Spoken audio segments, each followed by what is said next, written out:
Hey, good morning, YouTubers. Welcome to 2026. Happy New Year to you. Hope you're doing well. It's a balmy 43 degrees here in northern South Florida this morning. So got the leather jacket on and I'm just trying to stay a little toasty. So I wanted to do a video today like I promised. I guess I ended up taking 2 weeks off for the holidays. But we're back at it. Holidays are over. New year, got to move on. So I wanted to talk a little bit about the hidden job market and how you can go about finding a job. So last year, the data that came out, I believe it was November 30th is the latest we have. We don't have December numbers yet. We had 1.1 million jobs that were lost in the United States last year. That's a lot of people. A lot of it was due to tech. Like, Amazon laid off a bunch of people, Verizon, a lot of retail went away, Michael's, not Michael's, Joann's, that's my other favorite craft store. It's all gone. Things like that. So, we did lose a lot of things, or just a lot of places, even just like downsize. There's a bird flying around. Like Applebee's closed a bunch of stores, Ruby Tuesdays, things like that. So there was a lot of jobs that were lost. And, the biggest complaint that you'll hear is that people, they apply for all these jobs that are on job boards and things like that. That's not getting you the job anymore, obviously. So we have to think about, how do you find a job? And obviously you go file for unemployment. I talked about that in another video. Your state may or may not require you to apply for so many jobs to keep your unemployment going. If they require that, just keep doing it. And that's when you can use the job boards. But really what you want to do is look at how jobs are filled. So a lot of positions in a company are filled internally through promotion. So that's the number one way that a company is going to fill their job. But again, that will leave a vacancy, right? The trickle down effect. I promote this person, maybe the next person gets promoted, and then I have an entry level opening. That very well could happen. The second thing is employee referrals. Okay. And a lot of companies, especially in the private sector, reward their employees for referrals. And let's face it, you're not going to refer somebody that is a ding dong to come work in the same company as you, right?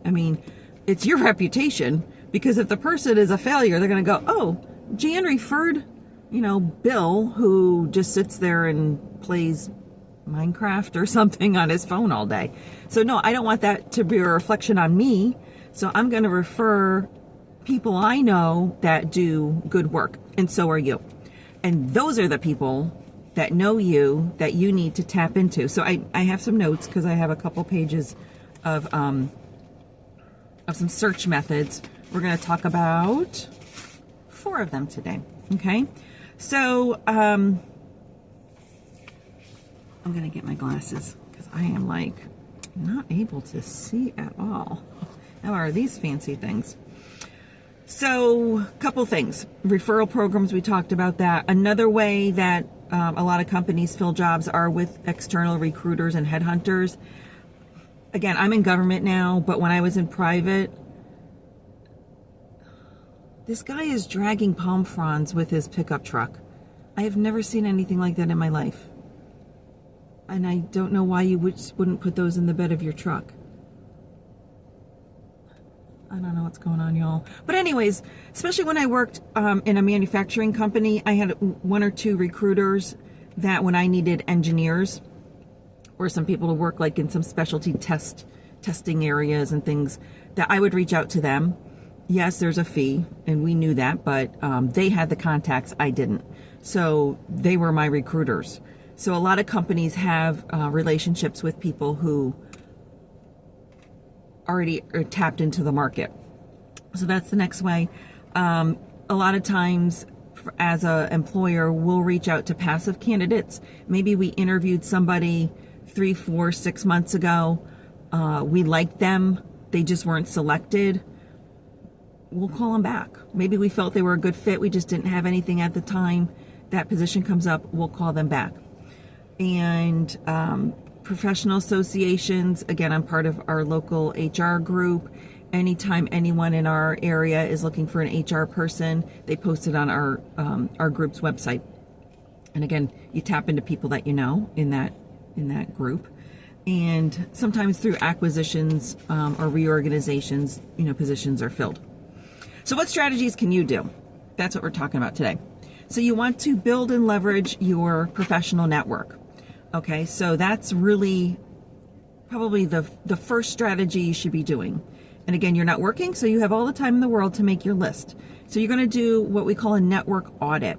And you're going to list out every single person you can think of, people that you worked with, people you went to school with, whether it's college, a technical school, training classes, other peers, maybe past mentors, anyone that's an industry connection, list them all out. Okay, and then you're going to come up with a strategy for each of those people. Okay, and what that involves is you're going to prioritize it based on the industry that they work in or the job that you're looking for. Okay, not every single person on your list is going to be a high priority, but maybe you went to college with, I don't know, I'll make up a name. Someone named Jamie, and her husband works in the CPA firm where you want to get a job. Jamie's going to be a priority. Whereas, you've known someone through some kind of professional organization, maybe you're part of a chamber or something like that, or a not-for-profit group that you volunteer for. Don't forget those people. And they're down on the list because they have no ties to anything that's financially related. So anyways, so you're going to make that list. Then you're going to plan, how am I going to get in touch with them? Because you're just not going to pick up the phone and go, hey, it's Jan. I just got laid off. Do you know any job openings for me? I mean, no. So let's find a way that you're going to do what's called a value exchange. So again, I'm talking to my friend Jamie, whose husband works at the CPA firm that's on my target list. So I'm going to call Jamie and say, hey, can I meet you and your husband Ron for coffee on Saturday? And just want to catch up and kind of let you know what's going on with me. And, I found this really great article that I think Ron might be interested in. And it's about some new tax law change that is kind of, not on the priority list or not really visible or people aren't talking about. I wanted to share that. So find a little way to get in with that person that you're going to give them some value. So maybe it's an article that you read. Maybe it's your own expertise, right? So, maybe you were a CPA somewhere or a staff accountant and you have connections to 3 or 4 other large companies that maybe the CPA firm would love to have. So now you've got an inroad. So find some kind of value. Again, it's just not picking up the phone and going, hey, I'm looking for a job. And then when you do have that meeting, coffee, whatever, and again, remember, you don't want to blow your budget. So coffee's kind of a cheaper thing to do. Be specific about your goals, what you're looking for, as you come around to that part of the conversation. Don't be vague. Just say, I was a staff accountant at XYZ firm. I've been doing this for 30 years. And I really, I'm looking for at least a staff accountant or maybe a level higher. I'm ready to be a supervisor or manager of a department. Tell them what you're looking for. Just don't say, oh, I need a job. So that's the first way, your network. The second way, second technique that is never really used is what's called an informational interview. Okay. So again, you want to identify people that are in the target industry or target company that you're looking to go into. And you want to go like a couple levels higher than the position you're looking for, right? Because otherwise those people are going to see that as a competition.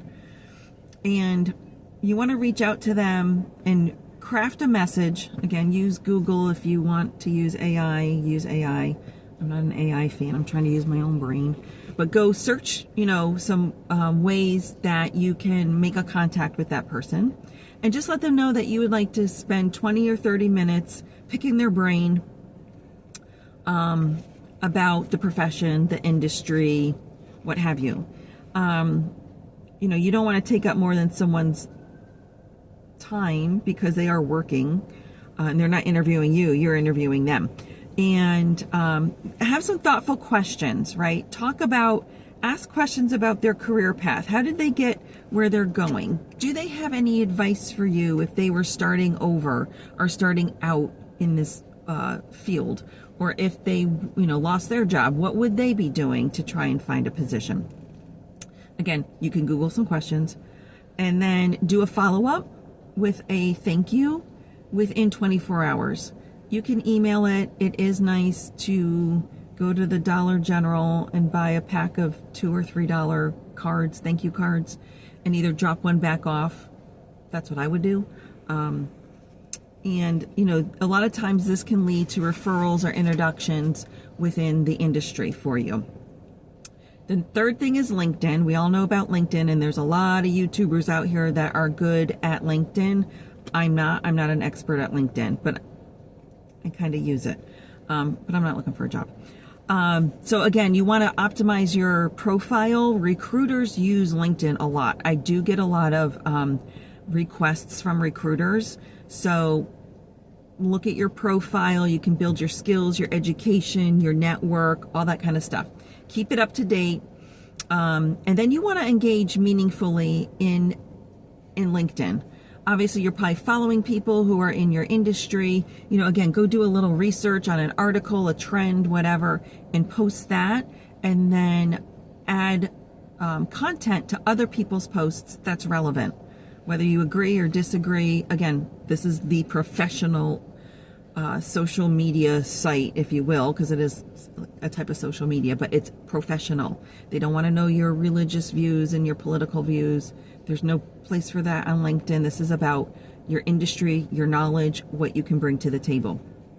If you find any industry groups, you'd want to join those again and give insight and share. Recruiters scan those, so they're looking for people who are active.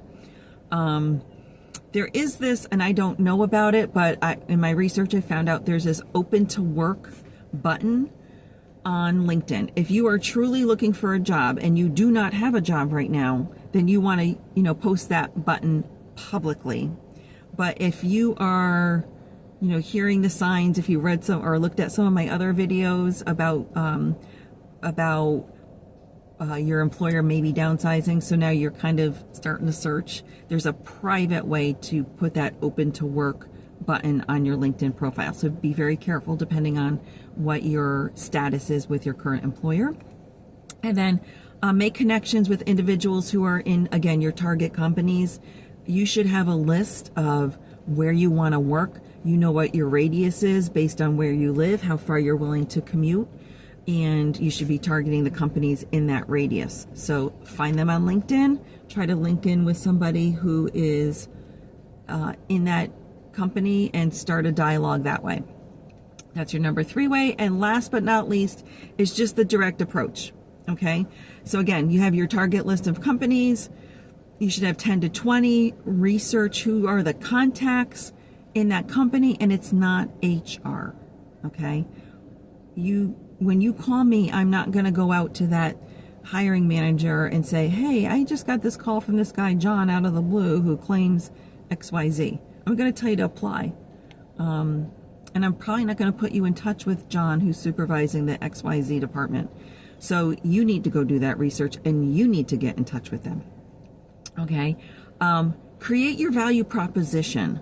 What skills and benefits are you bringing to that organization? Why should they pick up the phone or answer your phone call or return your phone call or your email, right? So here's an example. I need one. You can say something like this. I led a 10-member customer service team and we reduced response times by 40% and significantly improved our customer service satisfaction scores. Okay, that's what you're bringing to the table. What's the other candidates bringing? Who knows? Have your value proposition statement and use it. Because someone's going to go, I want to know how he did that. So make sure you have a how. Don't make something up, okay?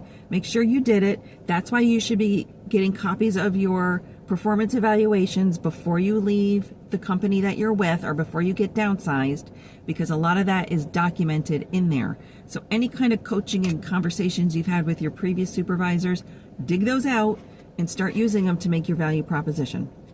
And again, you can be persistent but respectful, okay? You can follow up. One follow-up is enough. Do not be that person who keeps calling, because we're going to ghost you. We are not going to return your phone call. I have a guy right now who wants to be a dispatcher, and we have a part-time position that we just didn't post right away. And I mean, this guy sends an email at least once a week, and he's getting kind of ugly about it. And, you know, we're at the point where we're like, why would we even entertain this man? Because he's not nice about it. He's very pointed and direct, and the tone of his email comes across as someone, you don't want them on your team. So, you know, do a follow-up, maybe two, and make them spaced apart. Don't call every day, okay? Like, call once and maybe do a follow-up in 2 weeks. If you don't hear, move on. Okay, so your best approach is to use these tips when you're looking for a job. Don't just base it on job board leads. Yes, you can apply, you know, so is everybody else, but there might be something about you that stands out. So pick one of the strategies and take action and make that your focus. You want to go from applications to relationships. That's where you should be spending your time. And most job seekers never think about these kinds of strategies. They're just blanketing the job boards. Okay, so your competition just got smaller because you're going to do one or all of these ideas, and you're going to land that job in 2026. I just know it. So if you have any questions, leave them in the links below. I'm sorry, not the links. Leave them in the comments below. I'm happy to engage and get a community going, which is my goal. Like, share, subscribe. I'll be back next week with another video, and I think we're going to focus a little bit more on money next week. And that's it. Have a great week. Stay warm. Bundle up. Have a great day.